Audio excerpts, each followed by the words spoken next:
Welcome to Bastard Sword. I'm Drew. Hey, I'm Josh. This is Bastard Sword. Oh, no. I did it. I repeated you. You repeated me. Everyone's going to really, really know that this is Bastard Sword happening right now. They must know. They must know. Do you want me to start? You got something to say before we roll into this? No, let's just roll into it. I don't have things to say. I have things to say about the things we're going to talk about, but I don't have things to say about other things right now. So that's kind of the meat and potatoes of why we're here. So I think it makes for decent content, at least.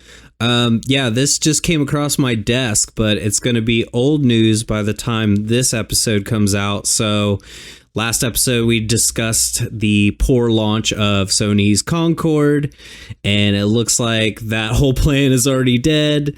Dunzo, dead. The funk soul brother in the back of Concord's head has gone dark forever. Maybe. Drew, what do you got to say just with this initial news of Concord getting shut down? It's amazing, actually. So the length of time between us recording this episode and us posting this episode is going to be longer than the entire active lifespan of Concord.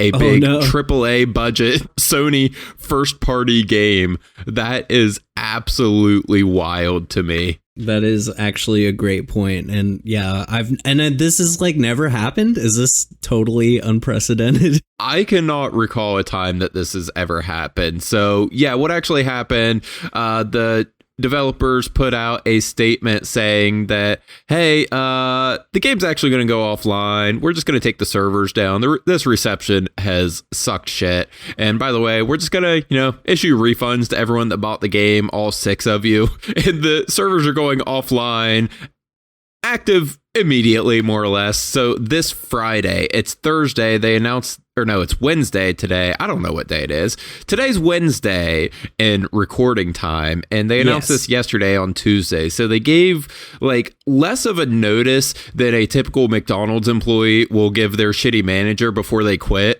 That this hundreds of millions of dollars, 8 years in development game is just going to go away. It's insane. At least you get a 2-week severance. You get your money back for the time you put in, I guess. Right. They're going to pay you the $40 for it.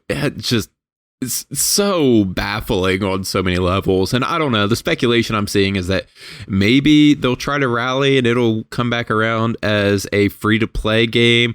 I don't know if they're even going to do that or just completely cut their losses. I have to imagine sunk cost fallacy is a thing, but they really have sunk a shitload of money into this. So I have to imagine there will be some sort of last ditch effort to recoup something from it. But yeah. I don't know. I was doing the math because they said as of Tuesday, the game had 30 concurrent players. So, they had to refund $1,500. Or something like that. Just a petty amount of money for, a game of this scope. Yeah. Oh no, where are they ever going to get 1 month of rent to pay back all the people that bought the game? They gotta take out a small loan from the slimiest guy in town. They're Sony's gonna pay you back, man. Don't worry about it. So yeah, the game director said that they were going to. He kind of made it sound like they were going to rework the game, and I'm not sure that that's an actual plan. And I just really wonder with the whole Amazon show, how that's going to factor in. I brought it up last episode, but Amazon is making an anthology show called Secret Level, and it's supposed to have all these different IPs per episode, and apparently Concord is one of them. So I'm wondering how this reflects on everyone when this show comes out in December. Are people going to be scratching their head? What the hell is this thing that we can't even buy that allegedly existed for about a week and a half? Yeah, this franchise that you've never heard of, and they're trust me, it's a video game. And that's kind of what I've also wondered if they want to use this IP in more of an entertainment show, digital show, CGI kind of way, or, I don't know. I Silent Hill interactive movie. But the thing with Silent Hill is it has characters and it has an aesthetic that people actually like that, you know, you can look at without dumping bleach into your eyes. Oh no, I was talking about Ascension. Okay, I take all of it back. But no, like that shit's awful. Yeah, it's so misguided. If they want Concord to exist as a thing that people care about outside of the game, they would need to completely rework everything about the characters and how the game looks. Like, I don't know, at some point someone must have thought that, hey, we created some characters that people are really going to connect with and care about. Like, they're going to develop a real emotional attachment to these like just AI deviant art things. These Overwatch Galaxy of the Guardian Mid-Journey creations. Yeah. Yes, the Galaxy of the Guardians. Just like move some stuff around. We won't get sued. No, can they even retool this game if they put it out for free? You know, if they make it part of like PlayStation Plus or whatever, I don't even think that's going to help. I can't even see that like pushing people toward it. I think really the controversy is the only thing that's made people talk about it right now.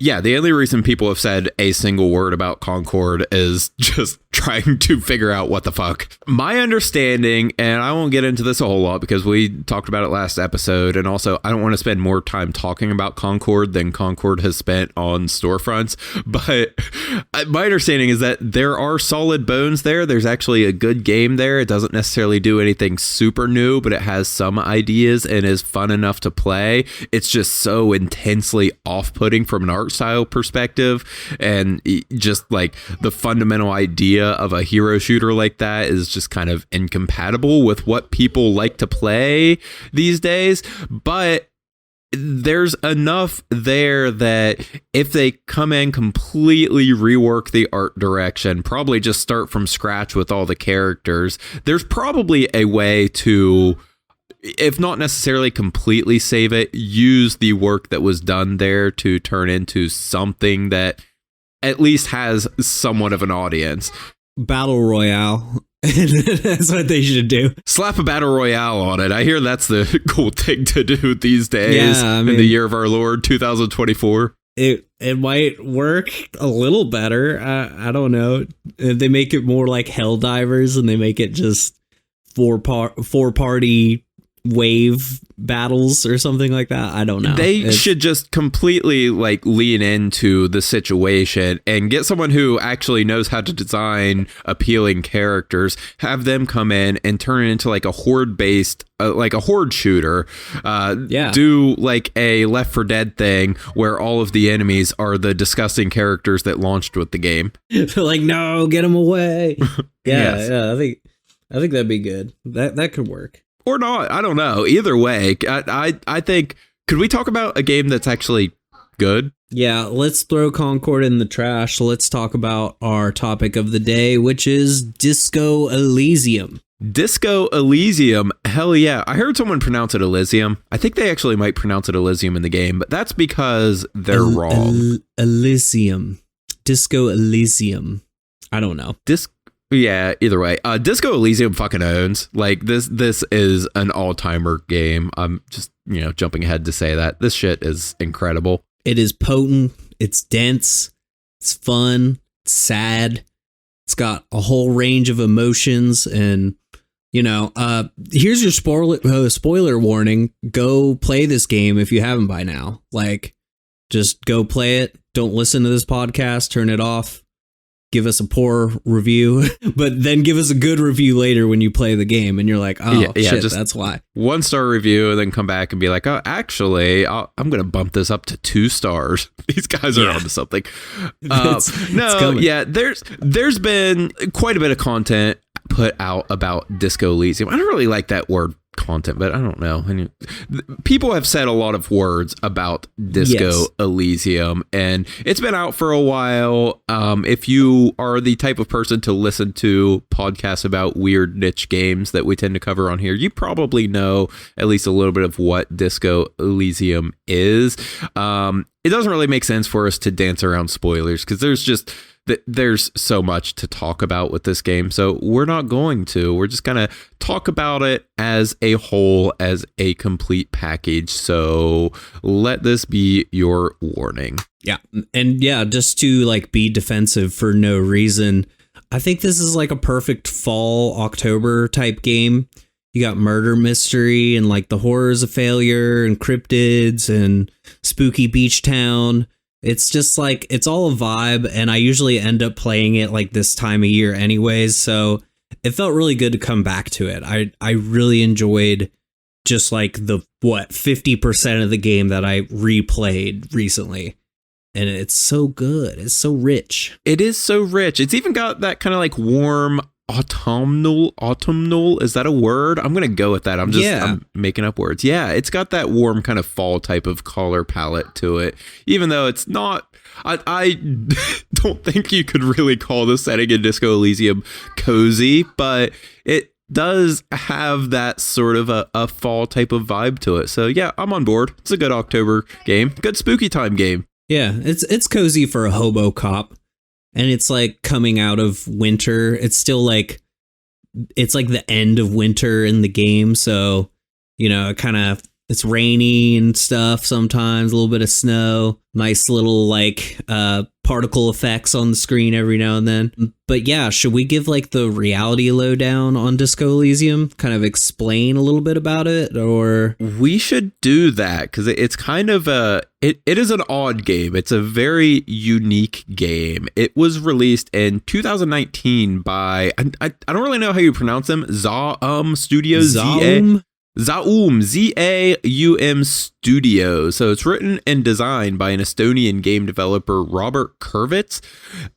It did pretty well. It had like absolutely glowing critical reviews and sold way better than you would expect, like a really systems rich and deep crunchy CRPG to sell. It became a pretty big deal, won a bunch of awards, all that, did way better than the studio expected it to, and ended up getting a complete edition, I guess, sort of a reworked version called the Final Cut, released in 2021, which added on to the game in a few ways, kind of ironed some things out. The biggest change to that is that it added full complete voice acting. So this is a very, very, very text heavy game, and it had voice acting in the original release that was actually really good, but it was pretty limited.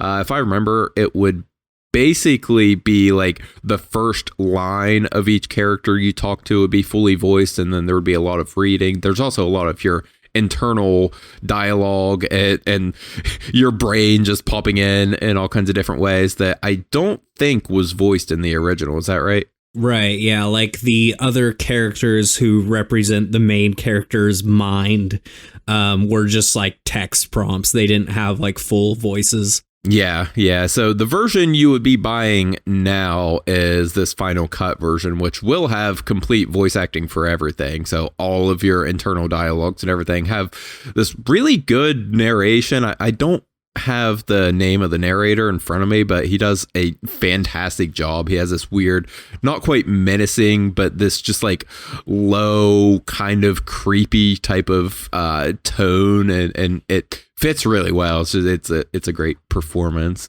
He's got this low, sort of sultry voice with like a British accent, and then but when he's reading off like these comical bits, those also land really well because he's so serious about them. Yes, yeah. So this game and the comical bits are a good thing to talk about. So this game takes a lot of inspiration from Planescape Torment. Have you actually played Torment? No, I was thinking about it. I was doing some research for this, and I've watched some like, video essays and stuff about it. I mean, you can see the inspiration like plain as day, but it seems like a very dense, scary game to get into. Much scarier and denser than this game is, probably. Yeah, I am the same. I haven't played it. I'm, familiar with it. Just it's always been something that's kind of on my radar. I just never took the plunge to play it. And at this point, those older PC RPGs can be a little intimidating because they have a lot of we'll call them idiosyncrasies that they aren't very accessible, which is fine. I can get over that, but it's just kind of been a little too much for me to go back and jump into it. I haven't felt like putting the time into getting acclimated to it, but I definitely would like to at some point. But my understanding of Torment is that it does some similar things to this, where you have a lot of conflict with yourself. A lot of this game is your internal dialogue and all these different thoughts within your head jumping in and, making their presence known, and you sort of wrestling with them. So this game, it takes place in a world called Elysium, or I guess Elysium if you want to pronounce it wrong like the people in the game do, which is sort of like an alternate version of Earth, complete with its own history, nations, governments, cultures, strife, so on and so forth. The game itself takes place in Martinez, which is a lesser district of the city Revachol, which is still reeling from a violent revolution about 50 or so years ago. Yeah, and that's what I was going to say when that's introduced, because they don't outright tell you that it's Elysium. These pieces of lore and like the world building like happens organically as the main character is experiencing all this stuff. And I actually thought it was his dream world, because in the second dream, I think he says like it's time to go back to Elysium, or he wants to stay in Elysium. And I misunderstood that the first time and like didn't realize it was the world. Like I could see that. Yeah, I thought he was talking about like mythological dream paradise or something like that. But yeah, it's so rich with like everything going on. You have all these layers of like history, nations, governments, cultures, that all kind of like imitate and run parallel to our own, but with like some paranormal caveats. It just depends on, which character you're interacting with, because this section of the world that you play is like a small slice of it. Right. Yeah. And it's just so I guess the scope of this game is kind of the opposite of the like ocean wide puddle deep thing that people have been throwing at some of the big recent games like Starfield and Star Wars Outlaws, and I guess mostly just games with Star in the title. But this is the complete opposite. So the entire map takes place basically on like one city block plus a little bit of the shoreline, but it is just so packed with incident and with stuff to do and people to talk to and these rich plot lines, and just everything is so fully deeply thought out. And beyond that, like, you have the sense of this greater world. Everything is just incredibly like detailed, and there is as much history as you can possibly, be interested in diving into, and it's all like really well considered. I especially love like the technology of this world that, to me, kind of feels like the creators of this place just had so much fun with, tracing back to the beginning of history in this alternate universe and going through like all the major inventions and like innovations through the world and seeing what would happen if these things were discovered in a slightly different way. Like what would happen if, no one figured out how to create an image with a camera in quite the same way we do now, but they figured out a different way of capturing an image by like breaking an ampule in some weird way. And then, what technology would naturally flow from that, and like what would that look like 100 years down the line, and just stuff like that. Like it's all so closely related to our world. Like there's all this technology that bears roughly accomplishes roughly the same function as the analogs in our real world, but just it goes about it in a completely different way. Like I mentioned, the cameras and how those work differently, and the guns that you carry or don't carry because you're a fuck up and lost them, but they like work differently than our guns. And like your partner is a big gearhead, which you can kind of find out if you poke at him, and he loves his car, and the cars just function on a completely different set of logic than ours do, while still being, you know, kind of vaguely related to it. And like the way their computer systems and radio systems and everything work, it's just all that shit is really, really cool to me. Yeah, my favorite that I've been thinking about a lot this playthrough, and just kind of like reading about and trying to get more information on, is the radio computer systems that they use. Yes. And like there's a lot of stuff about different radio waves, and that actually like plays a big factor into the story later. But they have like a shortwave radio computer system that communicates with an operator, and then that operator connects you to like the main server, which is a whole like D&D related quest about mid game. So yeah, like that stuff is just so cool the way they thought that out, and it makes it seem like it's hard to tell what year it is. Like you can't really be like, oh, this is like an alternate version of like 1999, because it also feels like the 50s and the 60s and the 70s. Like there's little pieces of technology overlapping in like a different timeline compared to ours, if that makes sense. Yeah, and it doesn't help that the part of the world you're in, this little section of this sprawling city, is very socioeconomically challenged. Like you're in basically this little abandoned no man's land that none of the governments are really claiming or really doing anything in. These people have been pretty much just left to their own devices, and that kind of plays into the story, and that none of these precincts really want anything to do with this area, so it doesn't have any kind of like policing or anything. And in place of that, this union is kind of running the town, and they are basically the entire government and police system and everything, which comes with, you know, pros and cons that you will see and interact with and decide on throughout the game. But kind of the long and short of it is that this place never really rebuilt, and after the revolution that happened after the war, and so all the scars from that are still very, you know, present and seem fresh. Like this is very much a shelled out husk of a city with, you know, no one is living a luxurious life here, which also contributes to that feeling of you don't really know what time this is taking place in, because they obviously don't have access here to the highest technology that this world has. Yeah, that's very true. Like a lot of the phones are broken. It's a very impoverished area, and it was bombed by the coalition when they were clearing out the communists in that area. And this is like, let me just get into the fact that this game is very like political, and it has it has the political alignment chart going on in like everything you do in this game. So there's a lot of talk about the coalition that's like this sort of United Nations controlling, I guess it's Kailu, the nation that you're in. And then not Caillou like the bald kid, but it's called something like that. I was gonna say that fucking little kid. It's spelled exactly the same though. And then there's like the communists who had control for about 9 years, and then they got wiped out. And, you know, we're explaining all of this before we've even talked about the main character. So that just gives you an idea of like how dense all of this is. Like there is real political conflict with nations and all this stuff involved.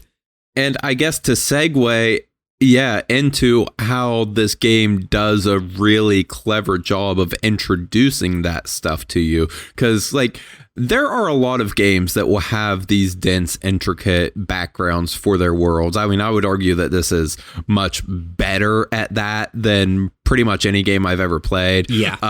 But there are a lot of games that try to do this thing, but they just don't introduce any of that stuff to you in anything, you know, remotely resembling a engaging or interesting way.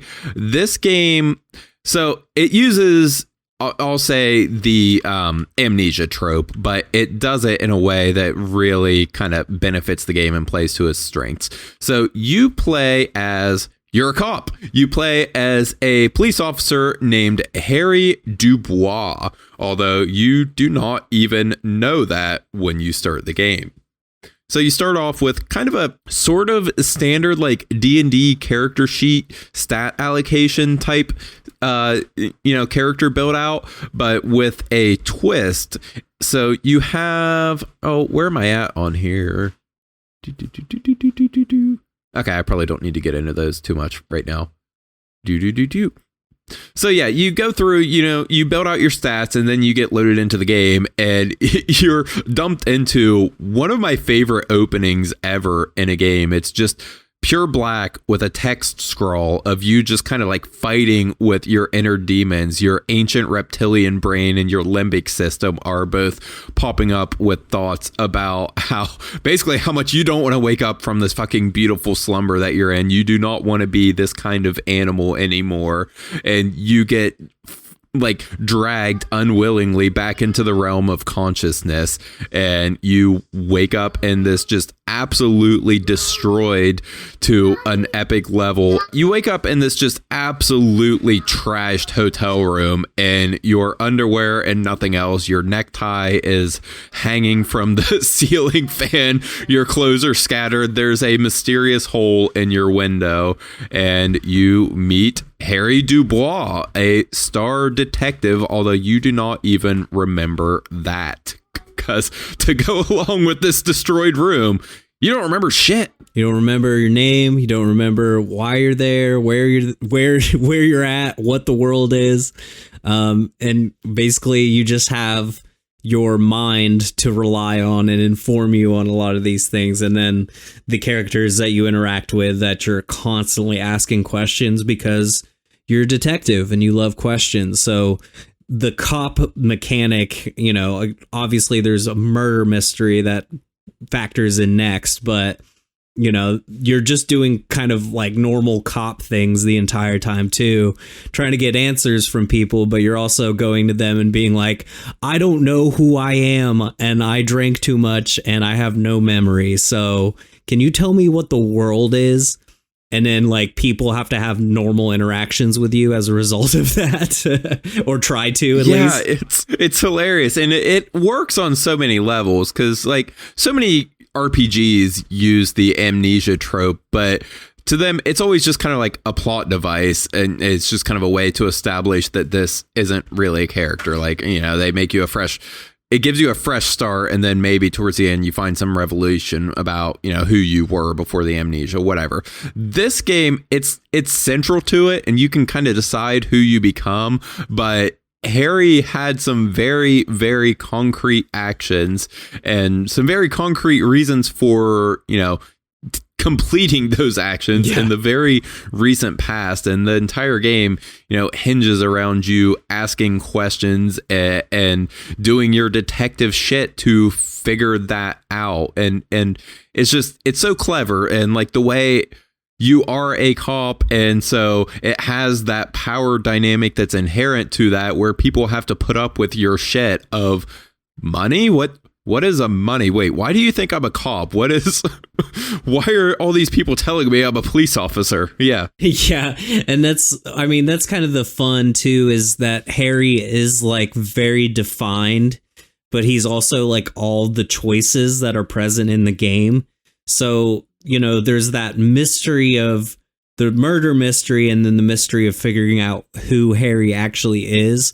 And we get a lot of clues about how that actually fleshes out. But in the same way, like you said, you get to kind of make Harry your own character, and you can even go against like his first name or what he calls himself. You can be obnoxious in that way that you decide that you're like going to change the path entirely and, be called Tequila Sunset because that's a better name than Harry Dubois. Right, but yes, you can kind of change the reality around you by just like steadfastly sticking with these type of things. And another detail I love is that like your amnesia is so complete, your most likely alcohol-induced amnesia.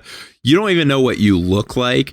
You have a character portrait in the bottom left of the screen that is just kind of a hazy silhouette of, anonymous person until you go and wipe off the mirror and look at yourself in the mirror. You can complete probably the entire game. I know I went through a significant portion of it just deliberately avoiding looking at myself for a long time because I was like, I can't bear to see this guy. Well, and that's I think that's one of the first checks that you can actually do if you try it. So this game has like dice roll checks based on the interactions that you have, and then those interactions are tethered to your skills. So I think it's like interfacing or something like that to get the sync to turn off. And you have to have tools for that as well. But you get a certain bonus, and then say you get like a 50% roll on whether or not that'll be successful. And that plays a lot into like Harry's antics as well, is that when you fail, it's embarrassing and awful. And like it can actually move the story forward in a lot of interesting ways too. It's a game that lets you, I'm not going to say fail upward, but you don't really get fail states aside from a few specific things unless you actually, die. And I guess it's worth mentioning how the health system in this game works. So you have these different stat distributions, which we'll cover some of the specifics there in a little bit. But two of the main categories determine your hit points and your, I guess, basically mental hit points, which are your morale. And you have some items that can heal those, but by default, you start out, unless you've dumped some stats into those, with 1 HP and 1 morale point. That's how I played a significant portion of my first playthrough of the game. And so it was rough. Yeah. So you can encounter these different scenarios in the game that will cause damage to either of those. This isn't really a game that has combat. I mean, there's a couple kind of combat scenarios, but it's not in a traditional sense. This plays out entirely through narrative. Like it's a game about conversations. Yeah. You're talking with other people. You're talking with yourself. You're talking with your brain. You're talking with inanimate objects. You're just talking to things. And these different things can have these different effects. So one of the most famous examples is that you can die pretty much immediately. And I think I actually did the first time I played the game. I only had 1 hit point, and when you wake up, you can turn on the ceiling fan and the light damages your health because it's so bright and you have such a brutal hangover. So that actually killed me. I laid on the ground. I died of a heart attack. Game over. I would say the one that probably got most of us, especially like when the game first came out, is sitting in Everart's chair. Yes. The union boss that you have to go talk to. He's like this massive man with a lazy eye, and he insists that you sit down to talk to him. And the game remarks at how like awful this little shitty folding chair is. And when you sit down on it, it immediately causes you physical damage. And I don't think you can get around it unless you have enough volition. And I didn't. Even then, I don't think you can. I was pretty pumped on volition and authority. You might be able to. I mean, there's so many options in this game, but yeah, even on my newest playthrough, I was not able to avoid sitting. Yeah. So he insists that you sit to speak to him. And I didn't understand the healing system the first time. I don't even think the game had like those spoken tutorials. There's a lot of like informational stuff they added into the game with the final cut. But yeah, I was like, why do I keep dying? What am I doing wrong? And I had to like go back and get heals and realize, figure out how to get through that check of the game in order to proceed. Yeah, it was a pretty important scene. And then the other health pool you have is your morale, which is mostly damaged by either embarrassing yourself or more often learning about your past. Like you're just constantly on the verge of a full-blown mental breakdown. And when you learn the ways you have fucked things up before, it causes more damage to that.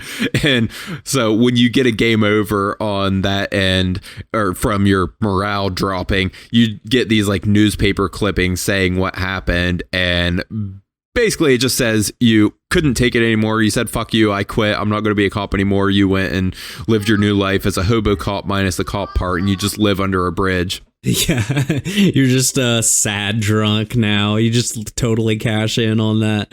Yeah, that's those point systems, as confusing as they were for me the first time, it's funny that like you realize how fragile Harry is, probably because of the hangover and all that too, but just like a couple slightly wrong things, like he stubs his toe and he has a heart attack and dies. Yes. Which, they're I died from punching a trash can once. Yeah, exactly. Like there are probably some guys out there that are just one inconvenience away.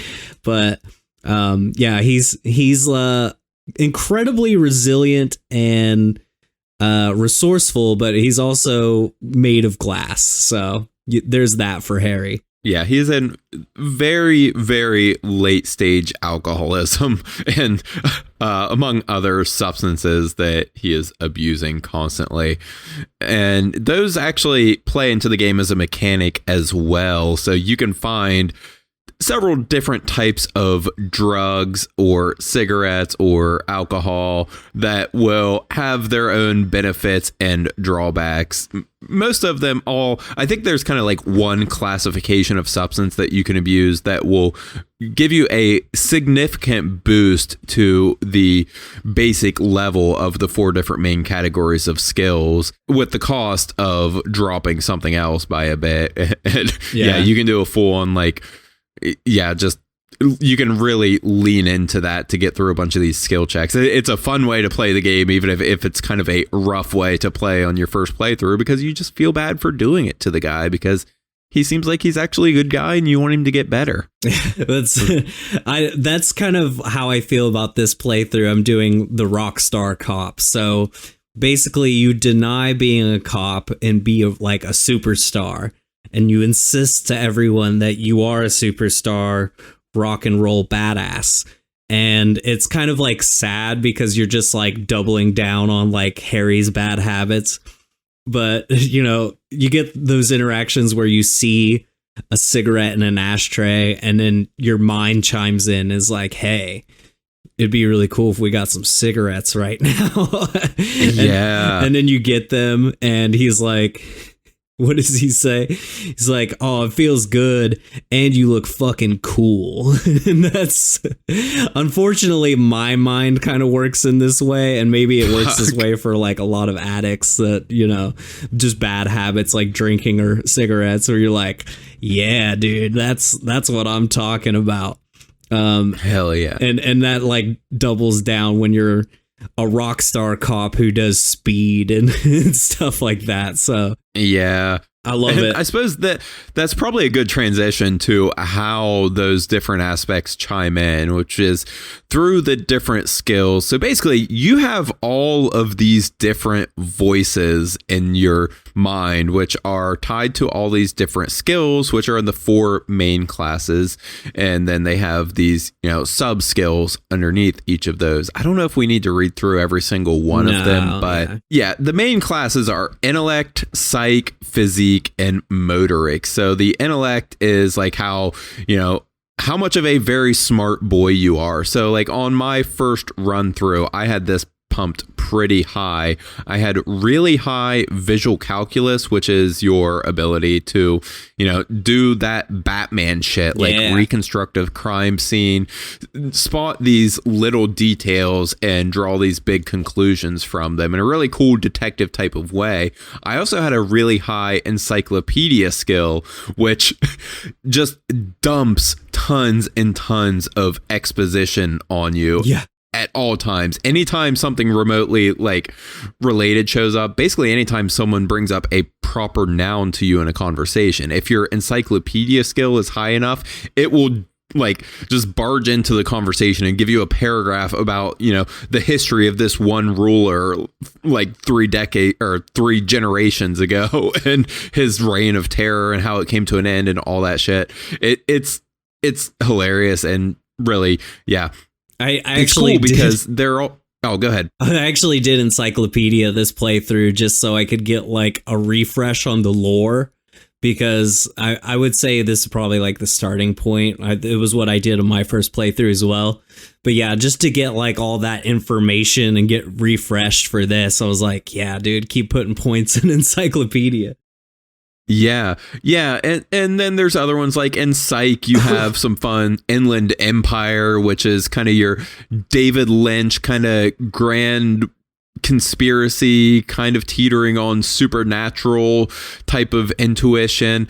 And you have there also like your Authority, which is your sense of these people shouldn't fuck with me. I am the law.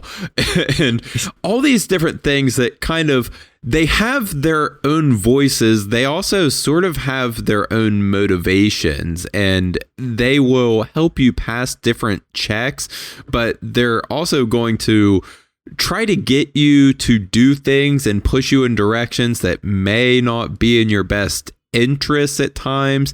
It's kind of like, so this almost reminds me of Inside Out, the Pixar movie, just in the way it's actually a like shockingly helpful like representation of, you know, those voices you can have in your head that are chiming in for different reasons, like at different times. Like you'll have these things popping up that will say, fuck off, just fucking kill yourself, like at these wildly inopportune times and stuff. And you can recognize that, hey, this is just coming from this one voice. It's not trying to help me at this point. And then you'll have other things that, you know, are trying to be useful, or things that typically would be try to be useful, but may be, you know, compromised or misguided at this certain point. And you have to decide, like, you know, which of these voices in your mind are looking out for your best interest, or which is going to be the most useful to try and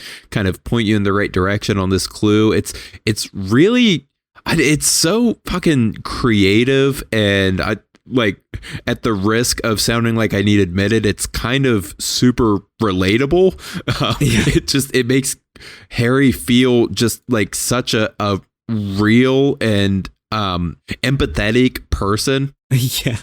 I was going to say, though, the sabotage, when they kind of throw you under the bus, actually happens like really early in the game, when you first talk to Clausier. I think it's electrochemistry while you're talking to her, and it goes, ask her if she wants to make fuck with you. And you can actually use that dialogue choice. And then he ends up saying it like awkwardly and weird. And she's just like, okay, I'm going to go now. But yeah, like they don't always have your best interest in mind. And that's just a really good example of how that works. And also electrochemistry is always trying to get drugs, which, you know, if you're trying to go clean, you can actually do, you know, get Harry off of drugs and have him be sober. But electrochemistry is all ready to go. Yeah. Oh, it's constantly, piping up anytime you can sense that anything's around. Like, there are characters you will meet that are on drugs, and your electrochemistry skills, if they're high enough, they'll pass a check and immediately be able to tell that they are and what type of drug they're on, and then kind of nudge you to, it'll start giving you quests to find these specific drugs and do them. Yeah. And then you have, you know, find other some things speed and do it. Go ahead. Just that whole quest of find some speed and then do the speed. You're like, hell yeah. There's a quest you can do to get it from like the obnoxious kid, Kuno. Kuno doesn't fucking care. And, you know, like basically steal his drugs and then be like, I'm a cop. I'm keeping these drugs for me. And in some cases you can steal drugs right in front of your partner, and he'll just kind of look the other way because he knows you're eccentric and We haven't even talked about Kim Kitsuragi, but we have not talked about Kim. Maybe, we're gonna have to talk about Kim. I know I'm derailing us from all the different. See, that's the thing about this game is there's so much to talk about, and it goes so many different ways.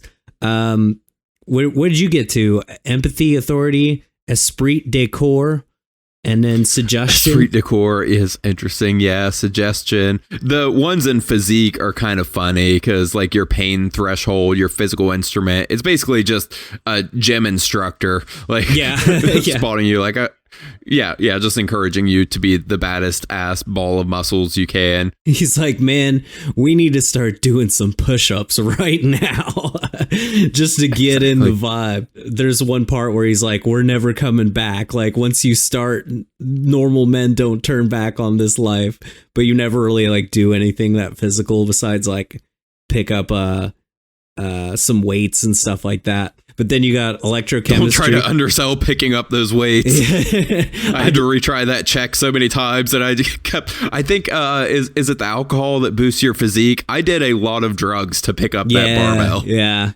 No, I passed that one the other day too. I think I save scummed through a lot of these just to get the positive reaction. But that's, sometimes you got to do that in this game. You got to save and then try a couple rolls before you get it. Shivers is probably one of my favorites. It's sort of like a physical reaction to the world around you and kind of clues you in on some almost like paranormal stuff. He gets like reactions from the entire city and can like kind of talk to it, which also has a sort of reveal later on. And then Half-Light, which is like he's just ready to snap, is kind of what I get from Half-Light. I don't think I actually understand what Half-Light is. I just know that I wouldn't he's say reactive. I do either. It's like, chiming in a lot for me on this run, but I don't really. It's always entertaining. I don't really get it though. I see Half-Light as like, physical anger. Let the body take control, threaten people. So it's like the response that wants to grab motherfuckers by their shirt. That's basically what Half-Light is. Yeah, that'll work. And then under motorics, you have like your fine motor skills. You have your hand-eye coordination, which is a little more than what you may think. It lets you do different things than you may expect it to, along with like reaction speed, which is sort of the same because it's not just like you need to do something quickly. It's you catch on to these things, you perceive things quickly. You can see someone like subtly shifting, like maybe they're reaching towards a gun or something, or they're making these like subtle little movements that, indicate that they're thinking this one way or something. Reaction speed can help you pick up on those, which is, way more useful than it seems like it may be at first.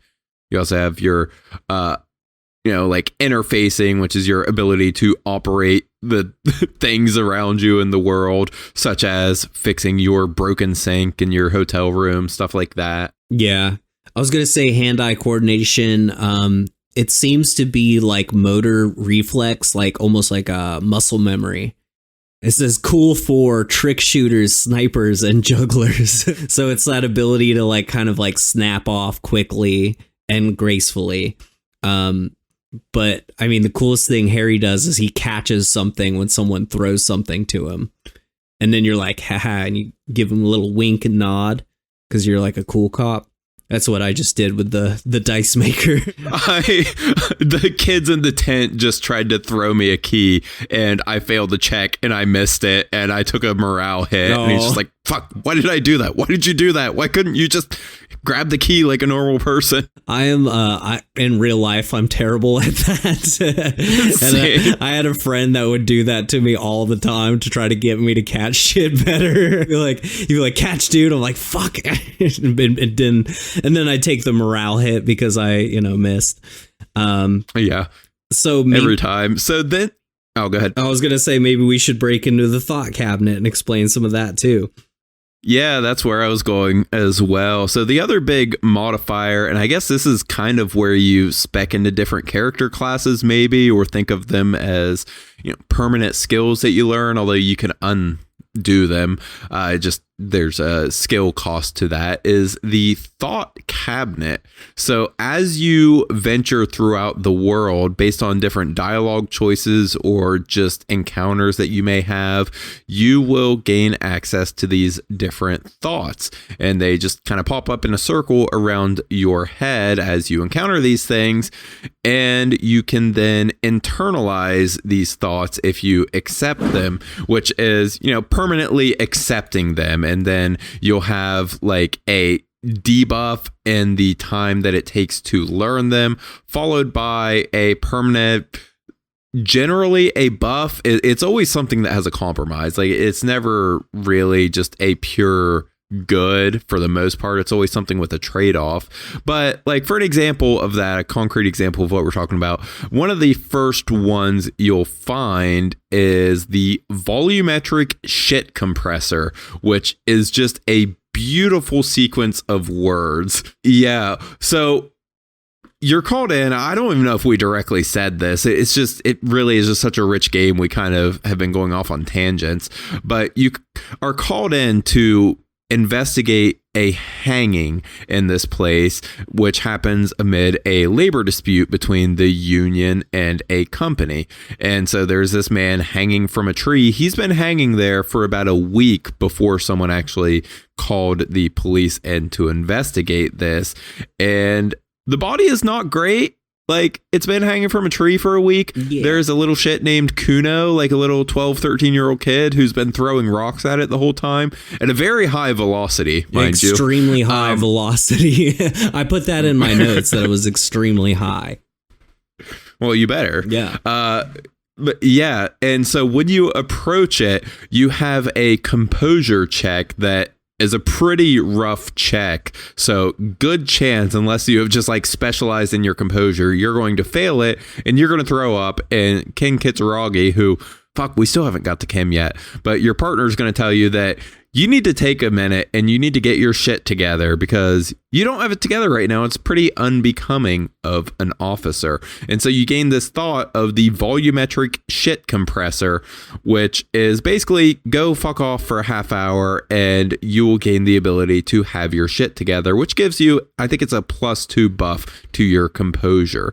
So that's kind of the type of area this is working in. Do you have the description for that in front of you? I'm pulling it up right now. I thought I had it ready. I've got it. So you have a problem and a solution for all of these.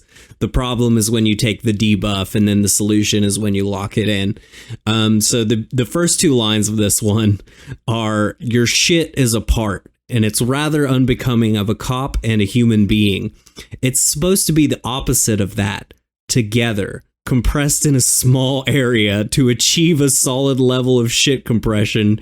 Squeeze your butt cheeks together for 30 minutes. So that's how you gotta compress your shit and get it together. Right. And then the line after that is incredible too. Do something similar with the two hemispheres of your brain. Put them together. That's what I need to do that to interact as well. I know. And then you get the solution after you've internalized these thoughts. And I guess it's worth mentioning that you don't know what the solution is going to be. You don't actually know what benefit you are going to end up getting from these. It's kind of a crapshoot. You can have a sense of what it may be, but you could be completely wrong. Some of them could just be like a net negative.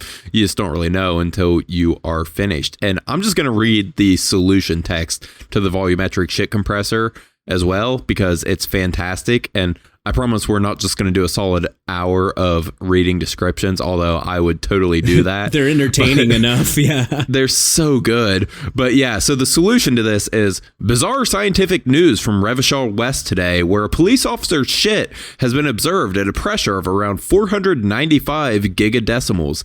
These metallic hydrogen levels of shit togetherness were thought to exist only at the center of collapsing stars, not law officials.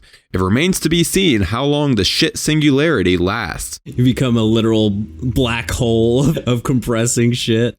And it always relates to being like a cooler and better cop too. He always like thinks about his cop world on top of that. Yeah, and it's just, I suppose that may be a good segue into, I wanted to talk about the writing and the tone of this game because it is so fucking good. Yeah. Like we mentioned that this is a real text heavy game. I actually eventually turned off the narration for the thoughts just because it's great, but I felt like he was reading at a slightly different pace than I was. He's kind of slow. It ended up he reads really slow, and I was reading through the text a little bit fast, and it just got a little distracting. I mean, nothing against the performance, but yeah, there are a lot of words in this game, and they are the best words that I have ever seen put to a video game. It's the tone of this is somewhere between like Douglas Adams, who wrote the Hitchhiker's Guide to the Galaxy, Yep. which I fucking love. I mean, that kind of became like a meme type book on internet culture in the mid 2000s, and I feel like it might have devalued it a little, or it made it become a little bit oversaturated in people's minds. But just the way that's written is amazing and reminds me a lot of the kind of like off-kilter observations in here, and it's all so like well read and has that literary type of flair to it that you just do not get in video games.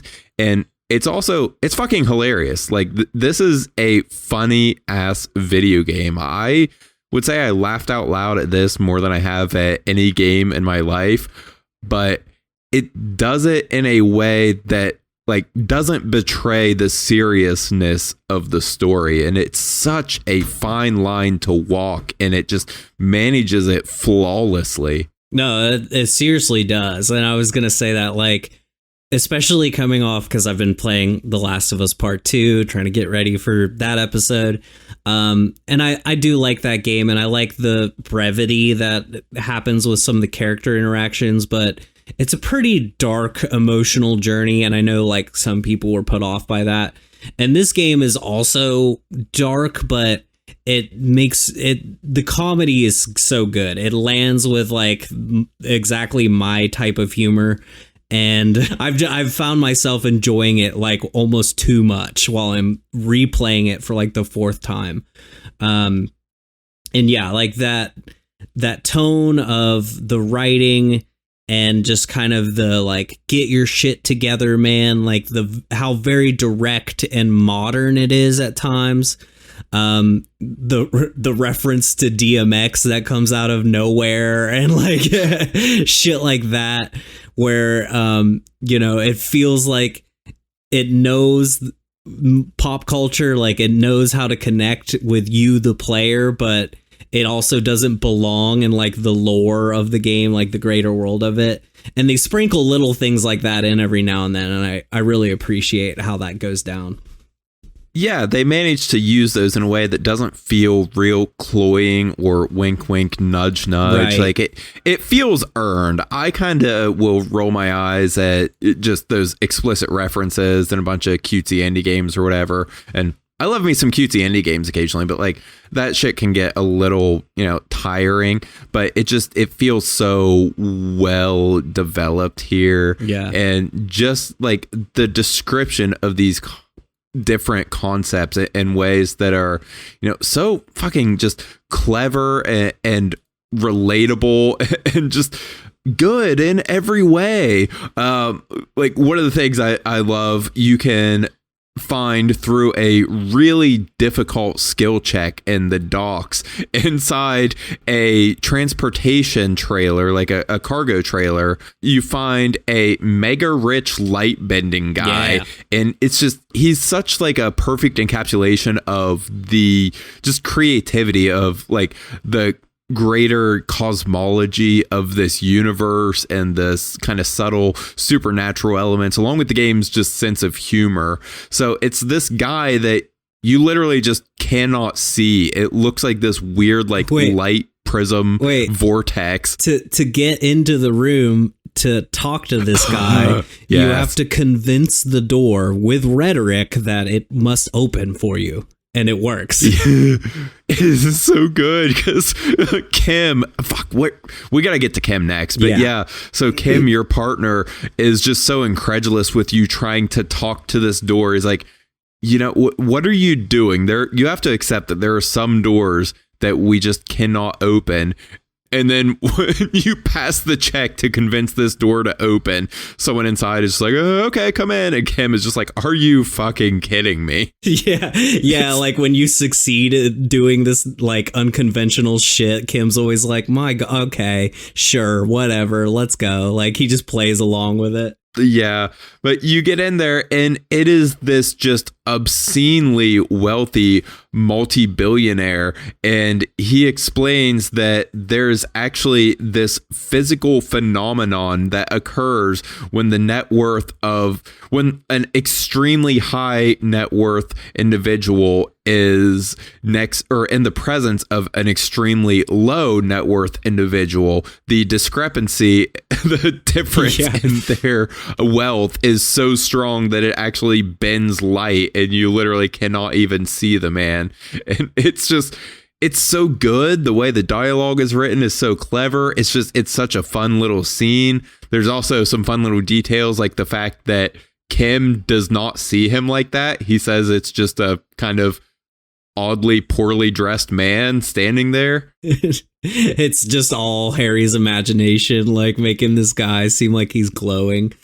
It's some combination of like, is it that, or is Kim just, financially responsible enough that he's got some savings, so the discrepancy isn't quite as large? Maybe. I'm going with that. Yeah, the suggestion is it'll come up and say, a man this chill is at least a triple digit billionaire. He's so chill and rich that's why. And you can convince him to give you some money, of course.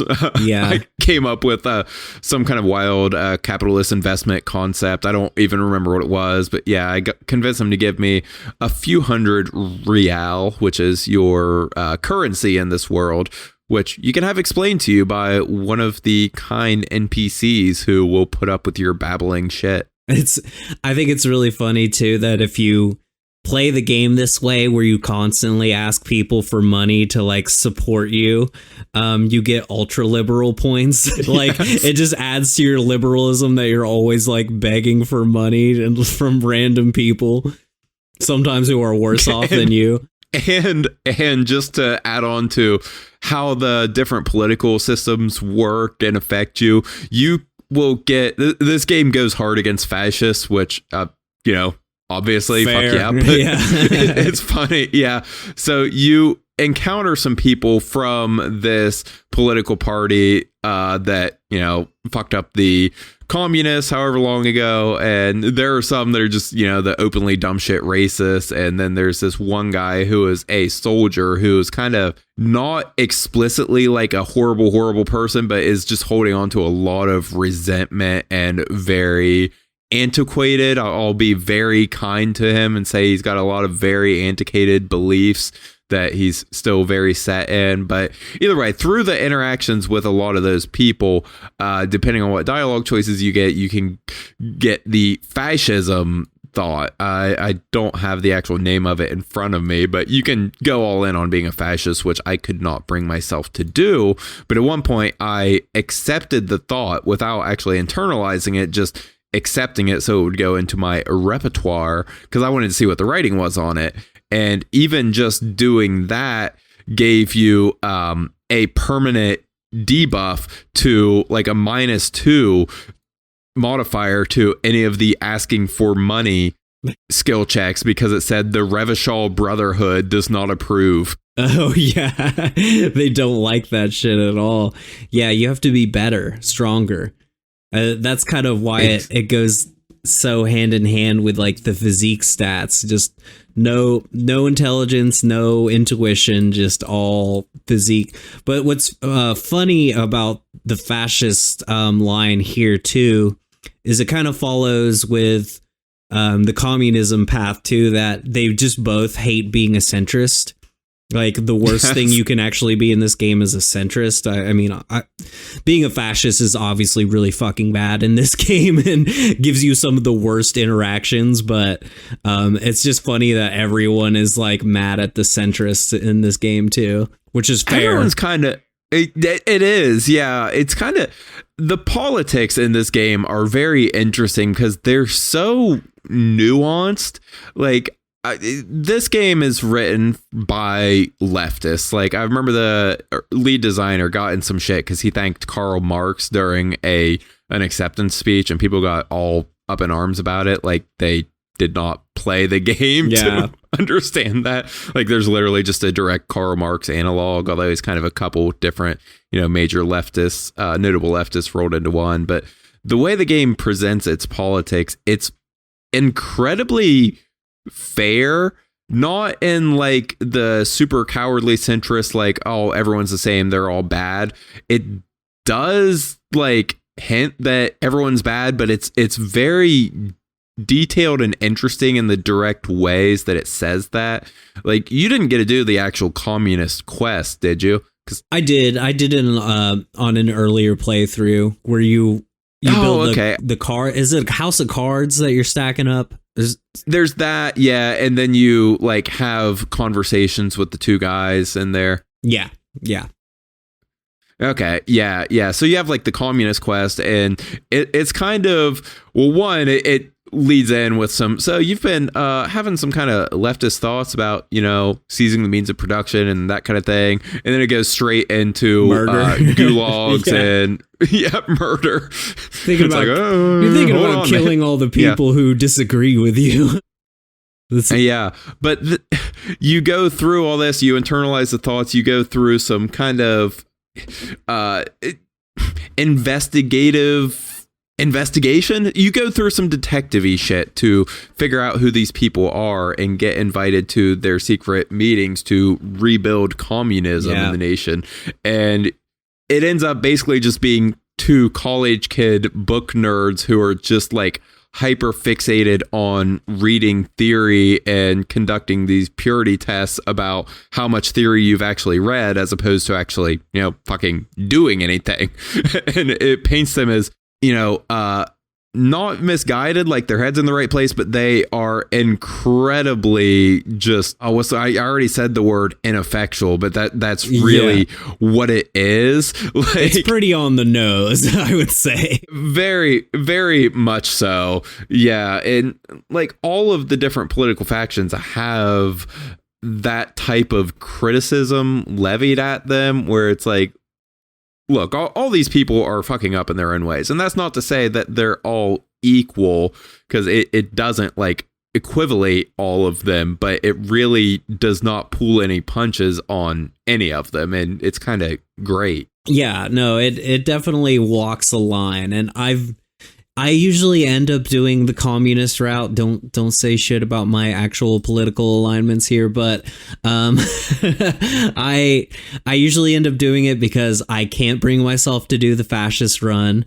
Part of that involves being mean to Kim, and I won't do that. And it's funny. Like it's just funny that like Harry decides that he might be Kraz Mazov, who is like the analog for Karl Marx here, and that he just he's like, man, I'm a cop and I could build communism, and like the joke of that just kind of writes itself, and then like the game's writing doubles down on it, so it's great. Like, why wouldn't you do that? Yeah, the centrist, the shots at centrism are real funny too, and accurate. It's just constantly this steadfast devotion to maintaining the status quo and wanting things to be better, but being realistic about the fact that they have to be better incrementally, and that the progress is so slow that you won't see any benefit and things won't really improve in your lifetime or your kid's lifetime, but maybe here in the next 200, 300 years or so, things could get to what's it actually called? I should have brought this up in front of me. Moralism. It's basically the the vehicle of centrism, and it also is like the main political alignment of the coalition. Is like, don't worry, things will get better soon if we just don't do anything rash. Like, don't change anything now. Like, give it like 40, 50 years. Yeah, so I'm going to read the description here for the kingdom of conscience, which is the thought you gain for that. So the problem, heartache is powerful, but democracy is subtle. Incrementally, you begin to notice a change in the weather. When it snows, the flakes are softer when they stick to your worry-worn forehead. When it rains, the rain is warmer. Democracy is coming to the administrative region. The ideals of DeLorean humanism are reinstating themselves. How can they not? These are the ideals of the Coalition and the Moralist International. Those guys are signal blue, and they're not only good, they're also powerful. What will it be like once their nuanced plans have been realized? And then the solution. The kingdom of conscience will be exactly as it is now. Moralists don't really have beliefs. Sometimes they stumble on one like a child's toy left on the carpet. The toy must be put away immediately and the child reprimanded. Centrism isn't change, not even incremental change. It is control over yourself and the world. Exercise it. Look up at the sky at the dark shapes of coalition airships hanging there. Ask yourself, is there something sinister in moralism? And then answer, no. God is in his heaven. Everything is normal on earth. It's such like a middle class perspective. Like, we have our jobs and we have our government and everything is okay. And let's not think about the rest of it. Which is... Yeah, I go ahead. I was just going to say, in the context of the game, historically, like that is the main problem they're having too, is that the coalition has taken over everything, and then you have a place like Martinez, which is like, you know, Kim calls like an orphan city. It's just been forgotten. The Union has taken over the town and taken control, and then the RCM is kind of like they're just allowed to do. They're given the liberty to police this area, and you know, like they haven't actually done anything to improve the damage that they caused in the revolution. Right. Yeah. It's this place that's just fallen through the cracks because no one wants to deal with it. No one really wants to make any of these changes to actually improve anything. They just kind of want to maintain what they've got going on because it's working for people that aren't in Martinez. I think it kind of goes to say, too, it's implied a lot in the game and also kind of pushed a little bit more in the book, which we'll probably get to.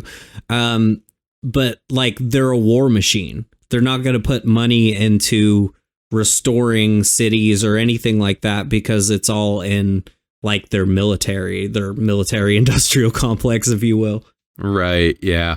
But really it's the game is about the people, and we've got to talk about the people. We've mentioned some names, but we're leaving out people, and there's a lot of really good people here.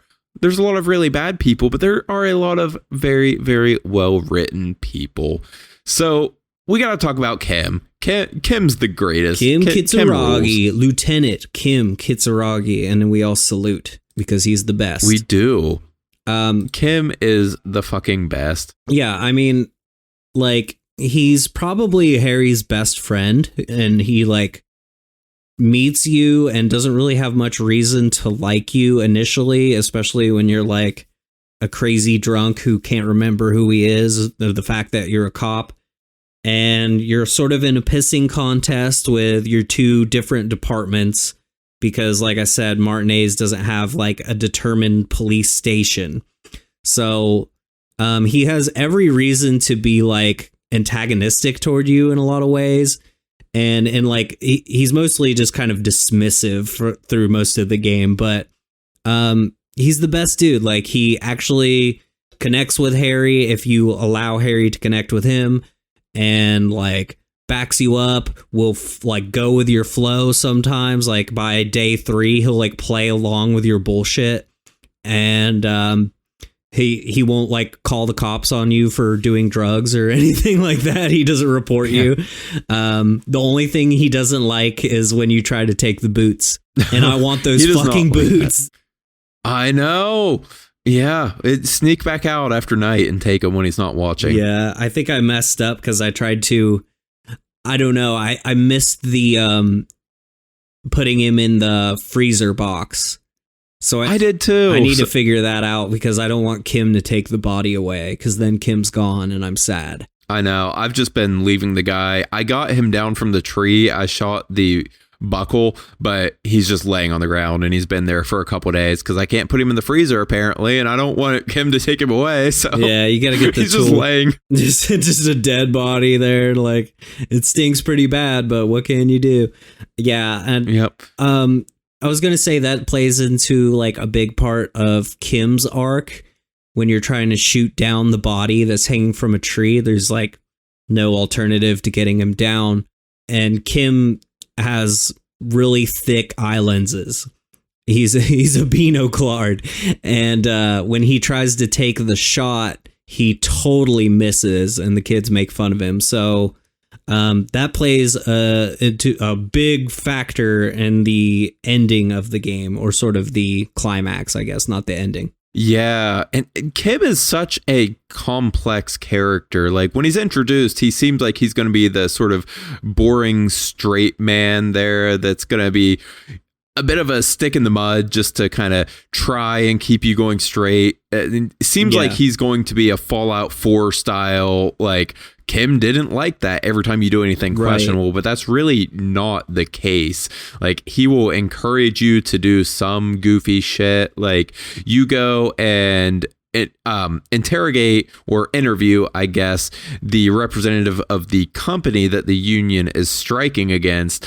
And by this point, Kim has seen you asking some just off the wall, goofy ass questions about the nature of reality, about who you are, about what your role in this is, about what the city is, all this kind of crazy stuff. And he pulls you aside before you talk to her and says, hey, maybe just ask her some really out there questions to try and catch her off guard or throw her off balance. Yeah. So he'll lean into what you're doing, and he, of course, has his beliefs, but like, they're so nuanced and kind of believable. And, you know, depending on your different skills, you can interact with him in all these different ways and sort of learn the things that he's interested in, get him to kind of open up to you some more. You know what type of situations will make him uncomfortable. You know what type of situations he's going to roll his eyes at, but actually secretly be really into,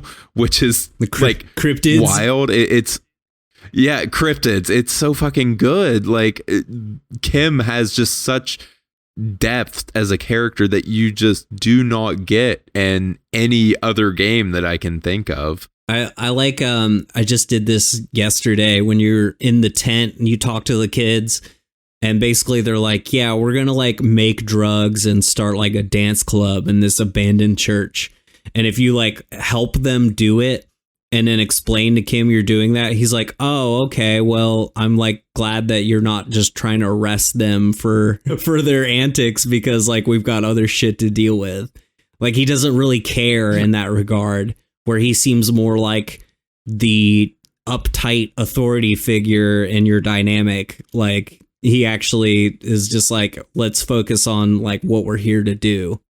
Yeah, like, he has a sense of what is actually important, and he's not overly judicious. Like, he's not overly litigious. Punitive, that's the word I'm going for. He's not punitive just for the sake of it. Like, he's not trying to ruin these kids' lives for doing things out there. He generally leaves it to you to handle things in your own way, and as long as you're not doing anything obscenely self-destructive or outwardly destructive, he won't judge you too harshly for it, and he kind of genuinely will come to care about you and try to encourage you to make better choices.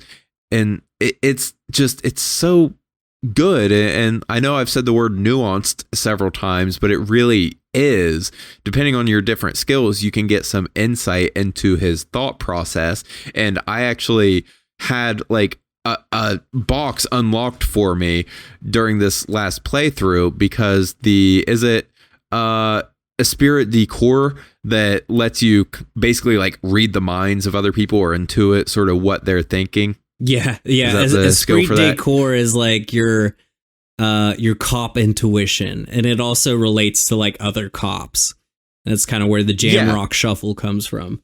Yeah, and so you are talking to Kim at one point, and you kind of like ask him what he's going to think about this one thing, and then you get this insight. He doesn't say this explicitly, and so I never caught on to it before. And he said, Kim's not going to approve of this, but he's not going to condemn you for it either. He's just going to continue to call you detective when he respects you and officer when he doesn't. Right. Yeah, I forgot about that one. Yeah, that's what...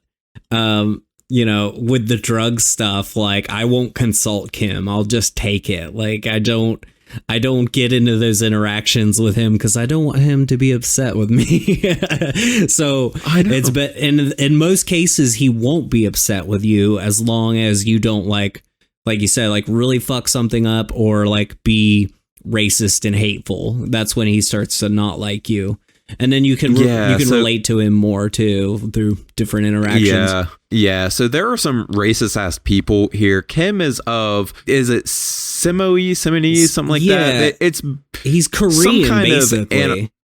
Yeah. He's basically whatever their analog is of Korean. And there are some racist ass people who are just saying outwardly racist things. And obviously, Kim is not a fan of that. You're given the ability to go along with them, but like, why would you monster? Yeah. Well, maybe I'm wrong. Maybe he's Japanese, given his name, but there's an analog to every race and culture has like an analog in this game. He is Seolite from Seoul. I think that's where I was getting Korea. Yeah. And like the character models in the game and the portraits of them that pop up during dialogue are very kind of impressionistic, almost abstract in a way, where they don't give you like a hyper detailed view of these people. You can't like make out a lot of distinct, facial features down to, the like minor details, but you get kind of a sense of them. So yeah, it's I don't know exactly where a lot of these different people are, what analog there is for them, but yeah, that whole race dynamic plays a pretty sizable role in the game as well. A lot of it is through Kim directly, but there are some other just explicitly racist characters you'll run into that are going on their screeds about whatever eugenics shit they're on at the time. Your body betrays your degeneracy. That guy does. My body does not betray my degeneracy. That guy, Measurehead, he's one of the guards that you have to get by to progress the story, and you can basically knock him out, or you can subscribe to his racist theories, which I thought I was playing a trick the first time, and Kim did not like that. So I went back around and redid that. But yeah, like he lists off like a lot of the different types of races and nations that are out there and diminishes them and says a lot of things that would probably apply to our real world too if you heard a racist saying them. So he also measures skulls, so he's into some antiquated shit. And he has like his tattoos are supposed to be calculations of like his physique to prove that he's better, which just like that in itself is like a hilarious joke, like that you would go that far to have to prove it to yourself and everyone else. Yeah, and it's funny, and I guess Measurehead is a good jumping off point to just talking about the NPCs in general. We could maybe talk about some of our favorites, but beyond Kim, because Kim is your companion throughout the whole game, but there's so many other people you talk to. What is it? I've got one more Kim fact or Kim thought. The fact that he smokes one cigarette every day at the end of his day, usually when he's doing his notes.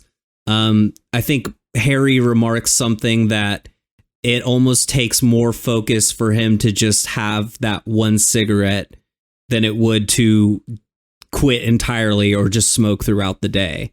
and that Yes. like it's part of his cool factor. It's like what keeps him in check. Yep. Yeah. Yeah, Love it that. just really says a lot about Kim. And then when you can kind of break the facade and get him interested in things like getting Kim to kind of like smirk at you or just sort of nerd out about his car, that kind of shit just feels so good.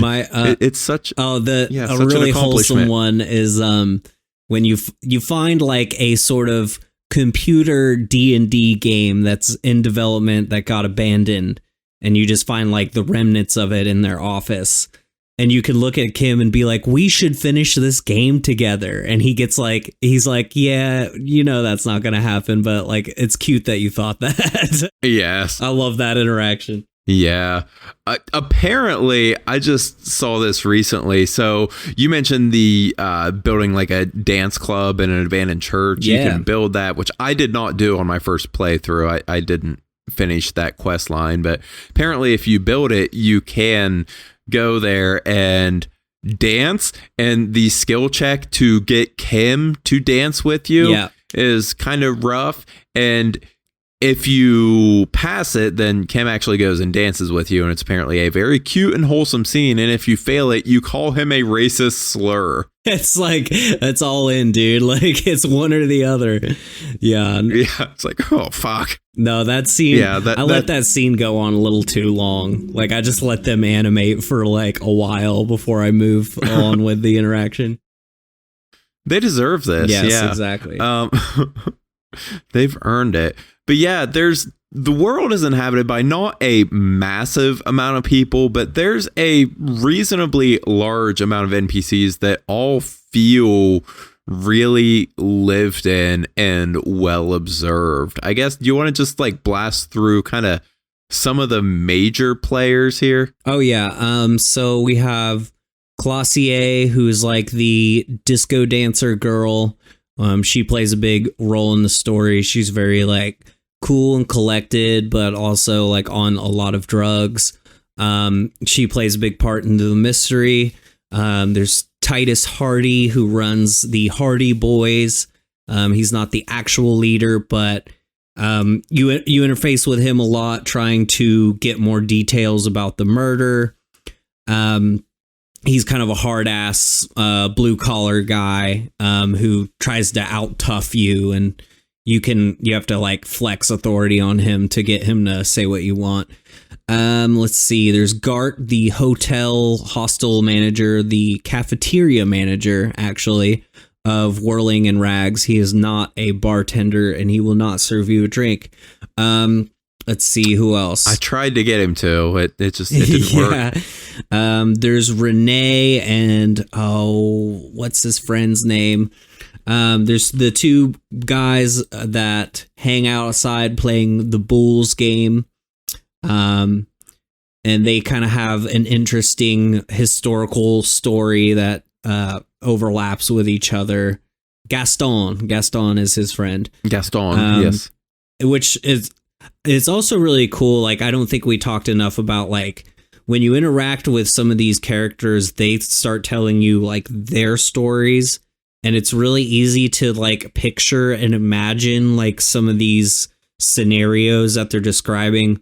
Renee and Gaston have like a tragic shared love thing that like goes on their whole lives. So that's pretty deep and interesting and tragic. So like there's just little hints of that through everything when you like get enough dialogue out of them.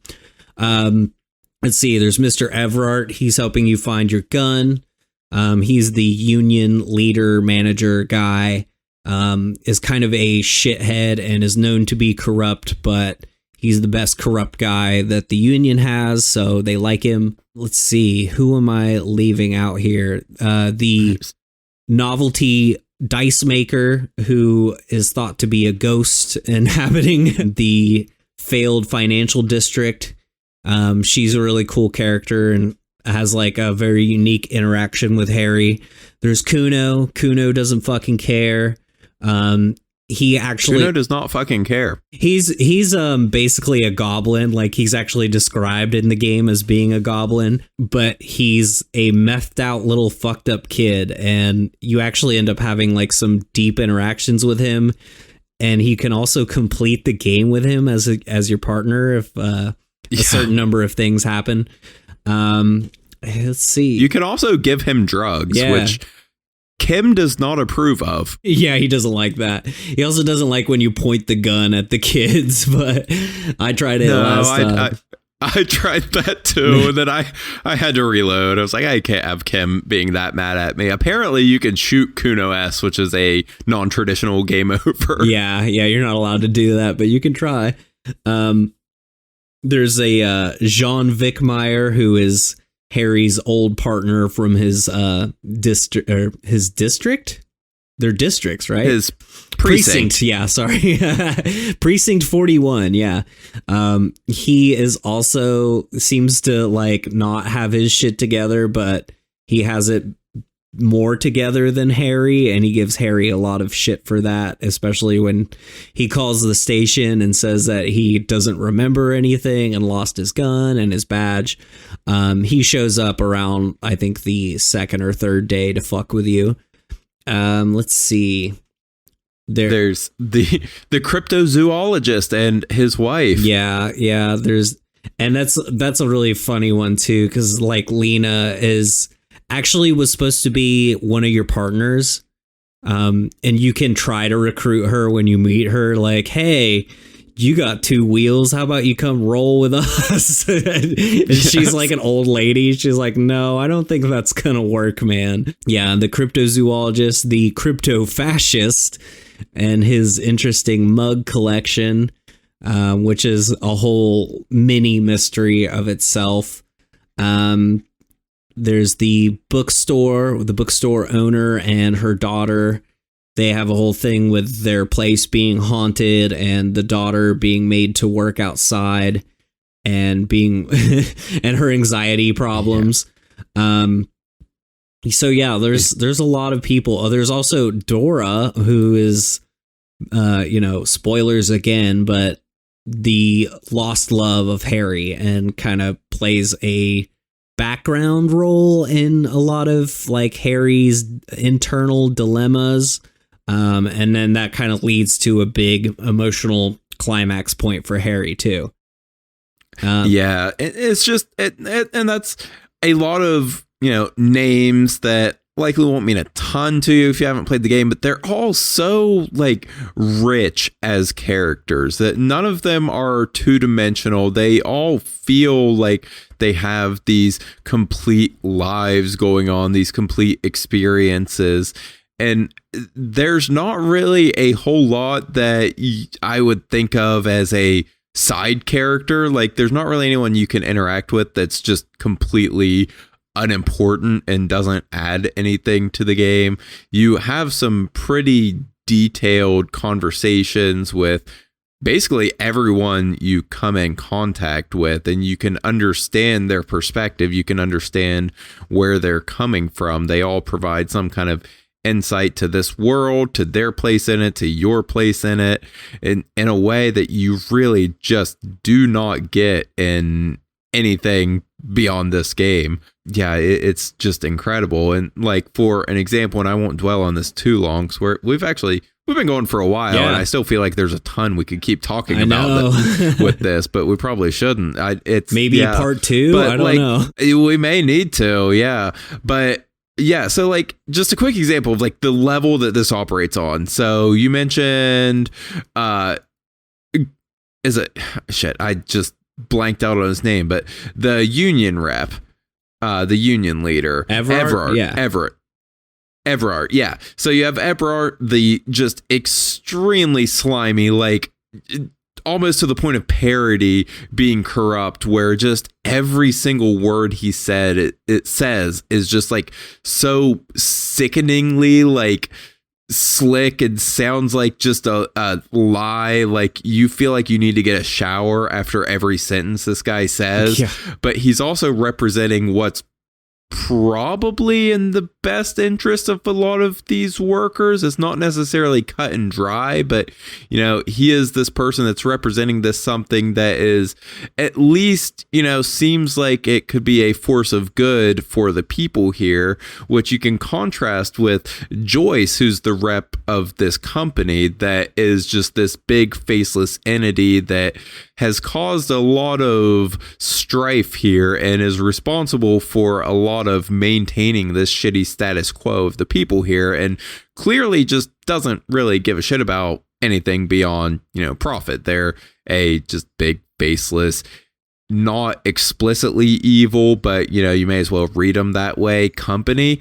And yet Joyce is this actually really pleasant, sympathetic, generally kind person who is, a lot nicer of a person to interact with than Evrar, and seems a lot more forthcoming and honest, and is even pretty, accepting of her position in all this and what she represents and everything, even though what she represents is not necessarily a good thing. And it's just such an interesting dynamic between these two, that you have this affable person representing this monstrous concept versus this just disgusting slime of a human representing what's, again, not cut and dry like good, but probably better for the people, or at least pretends to have them in mind more so than this other entity. And that's just kind of the type of nuance and approach that it takes with like all of these situations that you come across.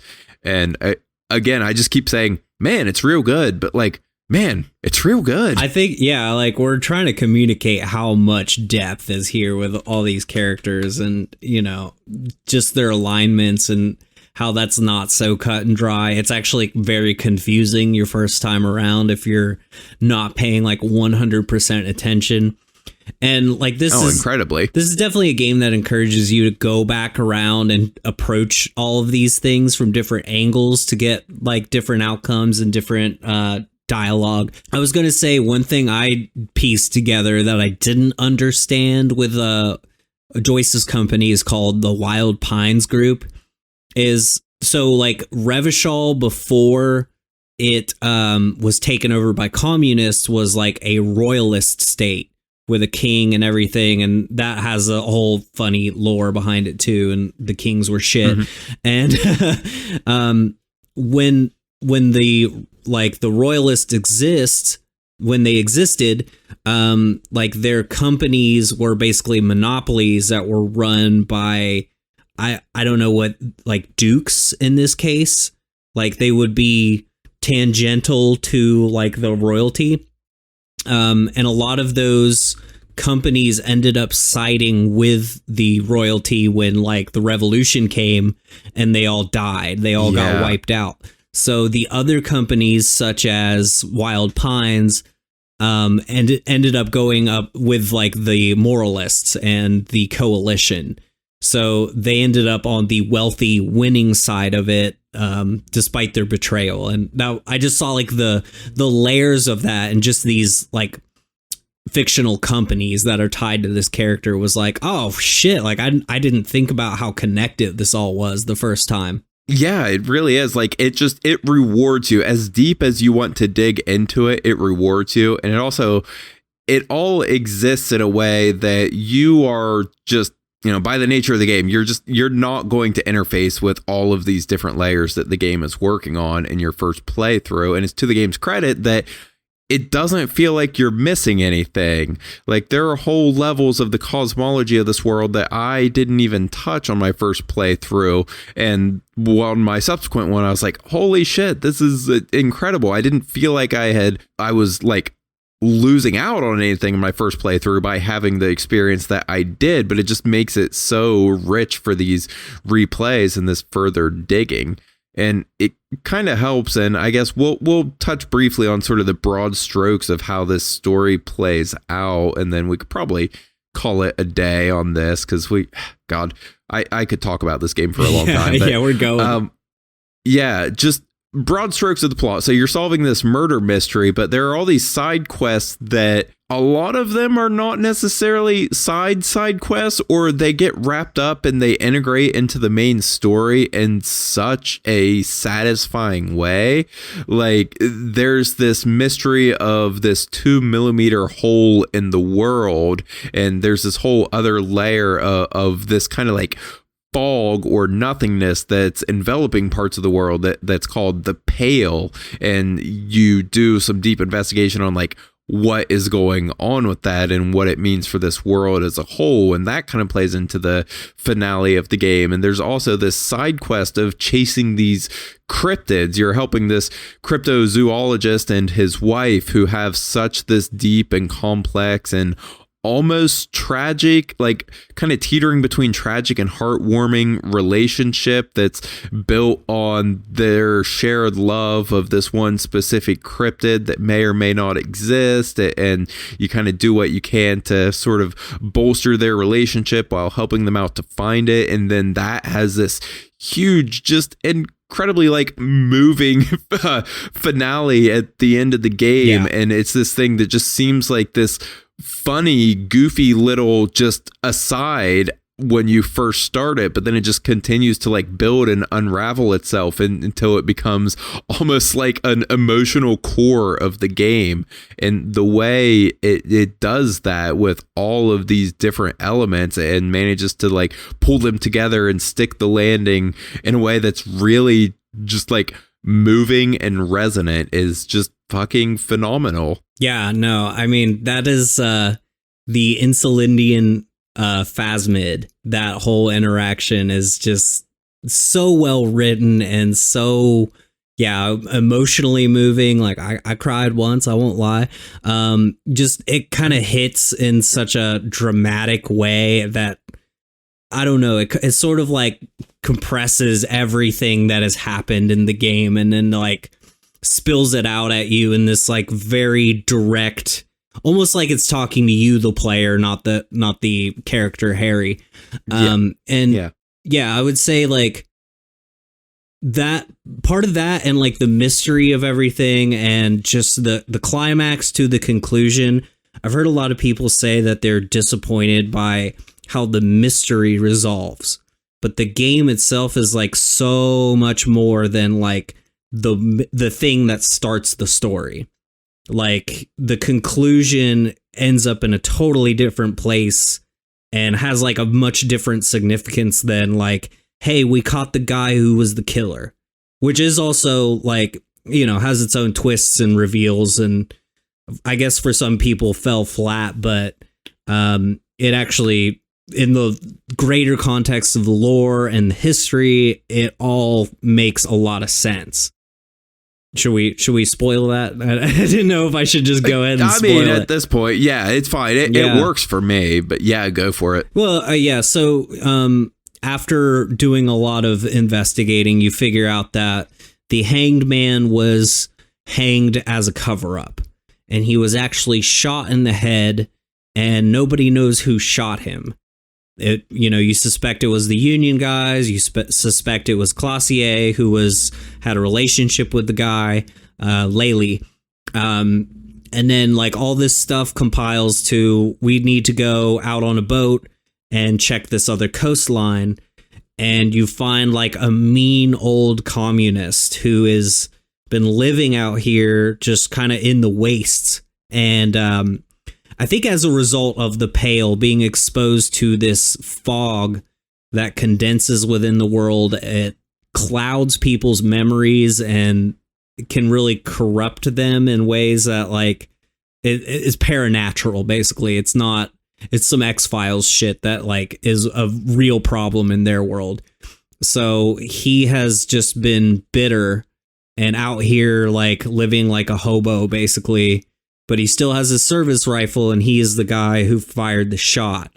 So you end up solving the mystery. Harry and Kim are successful, and then they meet the Insulindian phasmid, who I think is also... Oh, his pheromones are messing with him. So, yeah, it's just a very, like, sort of mundane conclusion, but not at all, because it's narratively written so well. that I find it very impactful. And, you know, I would never write a song about this game and then make Drew make a music video for it. I wouldn't do that. So that's right. No, that's definitely where I'm at on all of it, really. Yeah, it's a strong conclusion that on one hand can feel like it comes out of left field, but it also does lay the groundwork for it. And even like depending on your stat allocation, some of these different thoughts will chime in with cryptic clues that end up making a lot of sense and connecting a lot of dots once you have the context for them. And then from there, it's a pretty mundane conclusion that's still satisfying, where you go back to solid land and you confront your former partners and they sort of just read you your Miranda rights. They recap everything you did. And yeah, they arrest you. Well, they give you a lot of shit for your performance, and Kim will either, you know, stick up for you or not, depending on how you've done everything. And, you know, I find that kind of thing can be a little corny in games, just sort of like finding an excuse to just tacitly read back your decisions throughout the game to you. But the way you build these meaningful relationships with the characters in this, it just really works in a way that it again, I've said this a billion times this episode, but it just doesn't anywhere else. Like, this does a lot of things that you can, I guess, describe from a 1,000-foot view, and they will sound vaguely like a trope that a bunch of other games have done, but they just don't execute it anywhere near the level of this. Yeah, no, and I love that conclusion too. And Kim's like, yeah, he's a communist kleptomaniac, but my God, he is a good detective. His methods are unorthodox, but what can you do? And I've never seen the conclusion with Kuno. I've never got that far to know how that ends, but you know, I haven't either. I can't finish the game without Kim. It feels wrong. Exactly. But that's, yeah, just the flexibility of choice. I would say it doesn't factor into the ending in like a hugely significant way. But it obviously has been keeping track, and, you know, it'll hit you with that sorry cop or ultra liberal cop and make you kind of think about how you did the playthrough, which I think is important because, you know, the game kind of wants you to play it again. So yeah, I mean, the very broad strokes of the actual tangible events that happen are going to be largely the same. I mean, there's some variation there, but you're not like, to my knowledge, you're not going to change like who the killer was. Right. And I mean, this conflict between the company and this like paramilitary group and the union is still going to happen, but there's so much nuance in there that you do have an effect on and how you reach these different conclusions. And more importantly, I believe the tagline was, "What kind of a cop are you?" And really, the game is just about what kind of a person you are. And like, you have this very serious effect and ability to manipulate, you know, Harry and like who he is and how he approaches all these different situations. And it works extremely well. It rewards a bunch of different replays.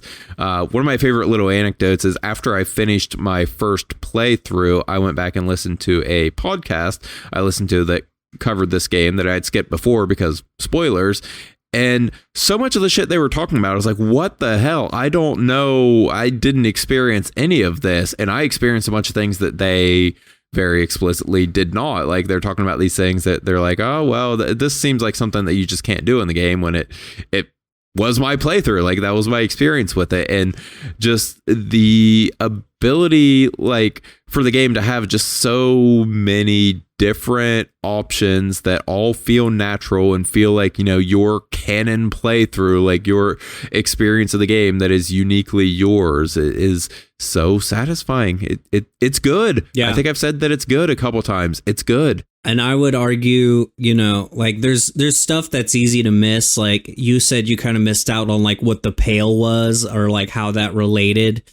And I didn't really understand that like the first playthrough I experienced, because you don't really see like the outer world, and you're just kind of told that like, yeah, there's this weird fog and like it's hard to navigate, and then this like very special woman created like radio systems to navigate it, and and it makes people forget and like become disconnected from the world.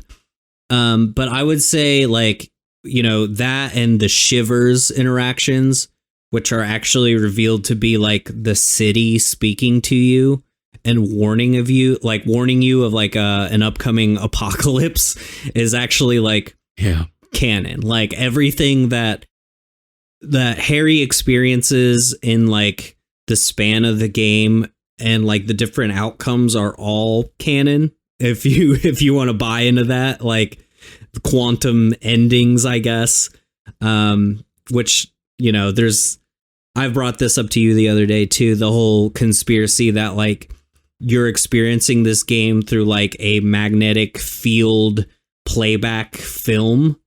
Where like that's where like the HUD is very like centered on this aesthetic of like this sort of film technology system, and that's like someone in the future is like interacting with Harry and like trying to get him to change the outcome maybe in a certain way. And that's the voice that like speaks through Shivers is like a big part of that too. Like maybe Harry is a hero that could change an apocalypse from happening, which actually ends up being like a nuclear holocaust that destroys Revachol. And that's all in like the book, which was like a sort of a prequel to the game. It's called Sacred and Terrible Air, which is also very interesting, but poorly translated. It's mainly in Estonian right now. So, it's all canon. It all connects. It all matters. All canon, Everything matters. And that's what's cool about just this, how intertwined and dense this world is, that it all factors in some way. And it being like an RPG that takes this more modern world approach as opposed to like medieval fantasy, which is, pretty much run of the mill nowadays. Right. Yeah. Yeah. And I suppose, do you want to talk for a minute about the future of this and that kind of expanded media and the plans that are or are not happening? Because it's a bummer, but I guess I feel obligated to mention it. So yeah, like the game developer, he wrote Sacred and Terrible Air, and it was published in 2013, which sort of led to like the development of Disco Elysium, and he, was the main director in that game, and wrote most of the story. And then I guess, what was it, 2022? It was like right after they released the final cut. The shareholders or the investors of the company basically fired him. And so he is out, and he doesn't own this brilliant IP that he's created, because, he was basically going around saying like, hey, we're going to build more games that take place in Elysium, and it's going to, you've only seen like a drop in the pond. Like there's so much more to this world that we're building, and like there's going to be a sequel that may or may not involve Harry, and now all those dreams are dashed. So it's such a bummer that everything kind of imploded the way that it did. Seems oddly fitting that kind of what seems from the outside like some sort of corporate greed sort of made everything fall apart. I don't know. I think it's a miracle that this exists and that it got the amount of attention that it did. It shows that there is a market for this type of really odd and out there type of game. It's a bummer that nothing else is going to happen.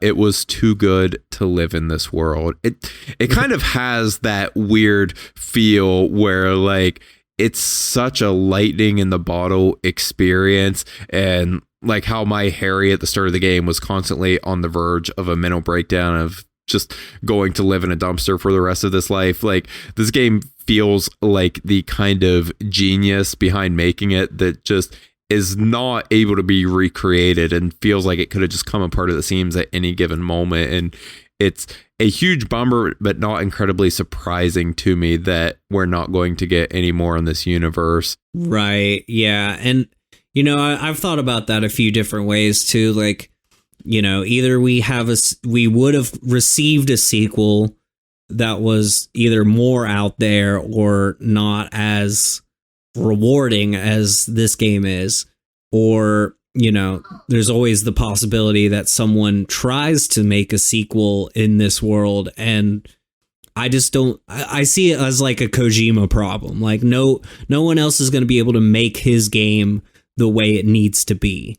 No one can make a Metal Gear game without Kojima, and I don't think you could make an Elysium game without Robert Kurvitz. It just doesn't make any sense. And even beyond him, and I don't know what that project management looked like, but it seems like just the entire team that created it and their rapport, their dynamic really made this what it was. I remembered reading somewhere, and I don't have a source to cite for this, but that every person that worked on the game was involved in writing in some capacity. Yeah. Which is crazy that the tone manages to be as consistent as it does, but just that spirit of collaboration and everything, it feels like something that you cannot recreate without the exact sequence of events that led to it existing in the state that it does.